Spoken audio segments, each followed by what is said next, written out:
Hello বন্ধুরা, আমাদের নতুন বাড়ি সম্পূর্ণ রেডি না করে আমরা গৃহপ্রবেশটা করে ফেললাম। তার কারণ ৫-৬ মাসের মধ্যে আর কোনো গৃহপ্রবেশের শুভ দিন ছিল না। এটাই এই মাসের মধ্যে খুব শুভ একটা দিন ছিল গৃহপ্রবেশের জন্য, আর খুব সুন্দর একটা তিথি ছিল। আর হিন্দু মতে কিন্তু আমাদের এই সব নিয়ম মেনেই নতুন বাড়িতে প্রবেশ করতে হয়। তো বাড়ি রেডি হতে এখনও ৫-৬ মাস লেগে যাবে। এই কারণে সুন্দর একটা দিন ছিল বলে আমরা বাড়ি রেডি না করেই গৃহপ্রবেশটা সেরে ফেললাম। আর দেখো, নতুন বাড়ির গৃহপ্রবেশ করতে গেলে কিন্তু গোমাতাকে আগে ঘরে নিয়ে আসতে হয়, তারপরে ওকে নিয়ে এসে পুজো করতে হয়। তো এই যে দেখো, ব্রাহ্মণ আর কি মন্ত্র পড়ে দিচ্ছে আর আমার শাশুড়ি মা পুজো করছে। এরপরে ওকে 5 রকমের ফল খাওয়ানো হবে।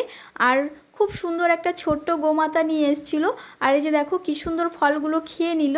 আর গোমাতার পুজো শেষ হলে এরপরে আমাদের বাড়ির পুজো শুরু হবে। আর এই যে দেখো, বাড়ির পুজো শুরু হবে এবার, তাই আমরা সব গুছিয়ে দিচ্ছি।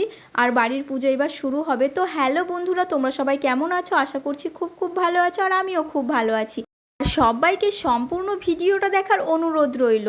আর এই যে দেখো, এখন আমার হাজবেন্ড নারকেল ফাটিয়ে নিচ্ছে। আর নারকেলটা ফাটিয়ে নারায়ণ শিলাকে আগে চান করাতে হবে, তারপরে পুজো শুরু হবে। আর এই যে দেখো, নারকেল দিয়ে আগে চান করিয়ে নিল, মানে নারকেলের জল দিয়ে আগে চান করিয়ে নিল।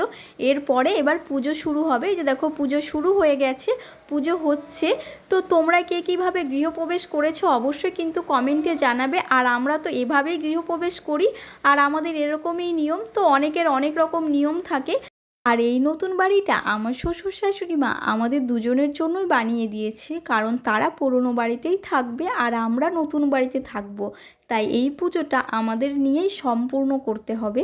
তো এই যে দেখো, আমি এখন যজ্ঞের জন্য সব কিছু রেডি করে নিচ্ছি। আর এই যে দেখো, এখন যজ্ঞ শুরু হবে।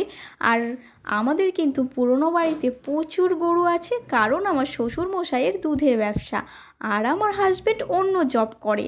আর এই যে দেখো, এখন এই যে যজ্ঞ শুরু হবে। আর এই যজ্ঞ প্রায় 1 ঘন্টা ধরে হয়েছে, আর প্রচুর কষ্ট হয়েছে। আর সেই দিন পুজোর দিন মানে খুবই গরম ছিল। আর এই আগুনের কাছে 1 ঘন্টা ধরে বসে থাকা, তাও আবার মাথায় ঢাকা নিয়ে বসে থাকতে হবে, চুল খোলা রাখলে চলবে না। এই কারণে আরও প্রচুর কষ্ট হয়েছিল। আর এই যজ্ঞটা কিন্তু তার ছেলে বৌমাকে সম্পূর্ণ করতে হবে, মানে পুরোহিত মশাই বলেছে। তো এই কারণে পুরোহিত মশাই যা যা বলছে, তো সেইভাবেই আমরা যজ্ঞটা সম্পূর্ণ করার চেষ্টা করছি। আর এই যে দেখো, আর সবাইকে গৃহপ্রবেশের সম্পূর্ণ ভিডিওটা দেখার জন্য অসংখ্য অসংখ্য ধন্যবাদ। সবাই ভালো থেকো, সুস্থ থেকো সব সময়ের জন্য, এই কামনাই করি। আর এই যে দেখো, এখন আমাদের যজ্ঞ শেষ হলো।